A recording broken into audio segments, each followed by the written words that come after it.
obviously tomorrow's KU BYU, but the main talk is AJ and Darren.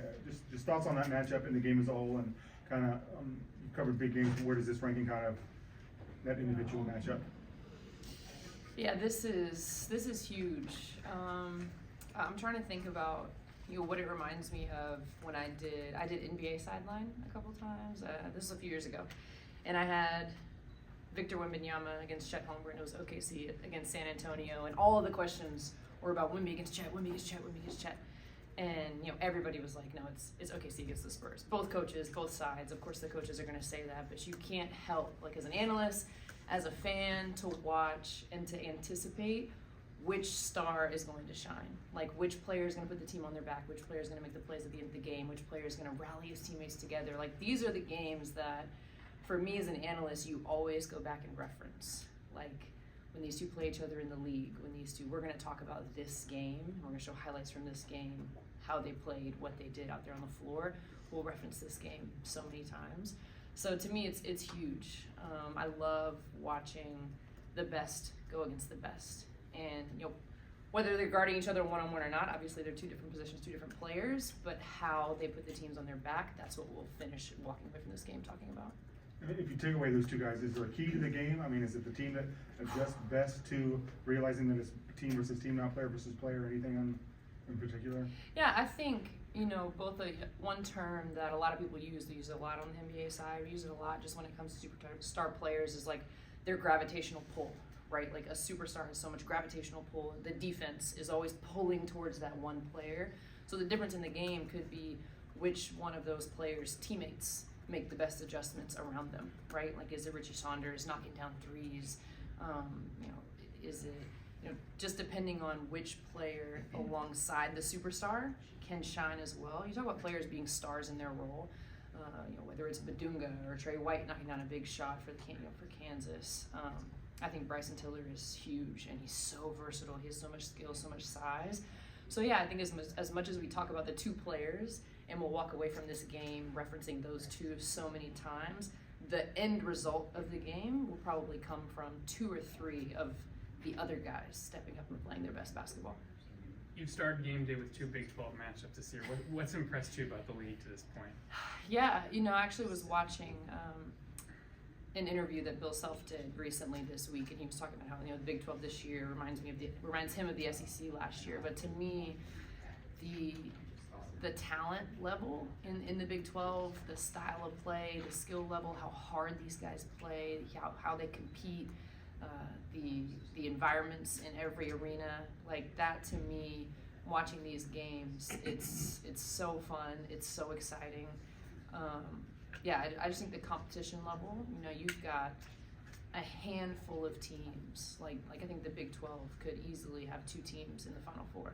And I say that because I don't want to say the Final Four is going to be all Big 12, but there are a lot of teams in the Big 12 that I think when they're playing their best basketball at the end could definitely be the Final Four. You talked about Victor Wembanyama and Chet Holmgren having that almost NBA star-studded matchup. When you look at Darren Peterson and you look at AJ Devanza, how many times have you been in a college atmosphere with this much hype around a big game? Yeah, I'm trying to think,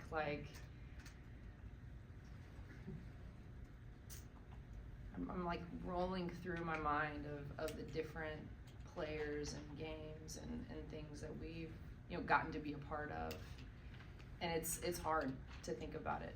I can't think of, it was actually in our notes a while ago, the last time we had top two players that went drafted and they played against each other, and it's rare. Like if these two were to go top two, it's rare you see this high level of a matchup.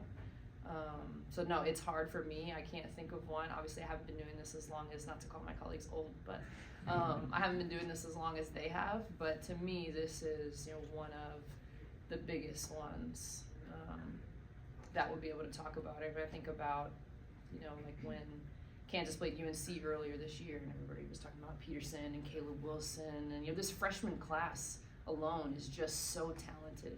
So anytime you get one of these potential lottery picks matched up against the other, it's super special this season.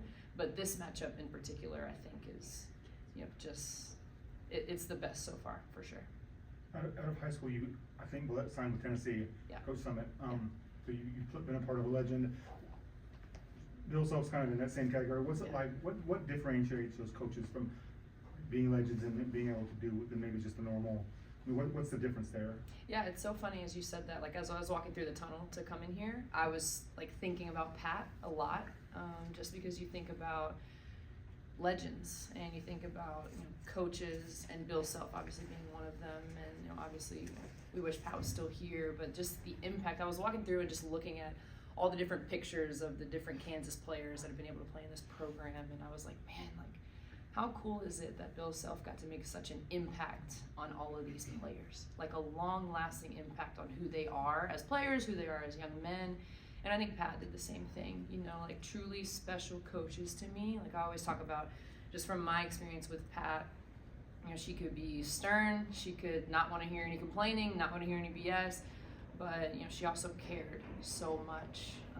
And just like a quick example, I remember when we had to tell the team that I was having shoulder surgery and I was going to have to redshirt. We were all standing in this big circle, and we like to touch feet. At Tennessee, everybody used to touch feet in the circle, and Pat just like put her arm around me, and there were like tears in her eyes because I was crying and she was emotional because I wasn't going to get to play anymore. And so to me, I think when you ask what separates like the legendary coaches, it's their ability to hit you at a deeper level and push you to, push you further than you've been able to be pushed by anyone else.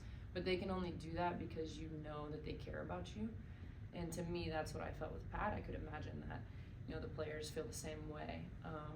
I talked to Melvin Council actually earlier today. We did an interview with him, and he was just talking about how Coach Self is like bringing the best out of him. And I think you can only do that. Like you can only push someone when you're comfortable doing so. And I think the best coaches find that comfort level with their players by getting to know them as people, and then they can just push and push and push. I think this is your second time, maybe your third doing College Game Day here in Lawrence at Allen Fieldhouse. Yeah. What's your favorite part of the game day experience or the game itself when you come to Lawrence? Yeah, I was shocked. This is my second time, guys. This is my second time here. But I remember the first time being like, this is the coolest place I've ever been. Like I was just blown away. The history of it, the magnitude of it. Like I almost tried to put myself in shoes of being a player walking in and just feeling how big and how intense this place is. I was so excited. The fans were incredible. Like the way that the students showed up, and they were so loud and so engaged. And honestly, I will say the rocks, that creeped me out a little bit. I was like, oh, that's eerie. I was like, oh, it feels so crazy. Like just but that to me, I was like, this place is special. Like this place is different. So I'm super excited to be back. But yeah, I try to imagine if I were a player, how special it would be to play here, how even more special it would be to like win here, but also how there's almost like this. I felt it as an analyst, and maybe it's because sometimes I like to act like I'm still an athlete even though I'm not. But you almost feel this pressure to perform your best. Like I kind of felt that way with the show. I was like, oh my, we're here. Like I need to perform my best here, and I would imagine that players feel that same way, which makes this a special place. Sometimes that pressure can be too much, right? And it's hard to handle. I didn't always handle it well as a player, but and sometimes that pressure can be like a release. Like you're just like, oh, I'm about to shine here. So I guess it hits players different ways. It hit me different ways, but yeah, all in all, just a really special place.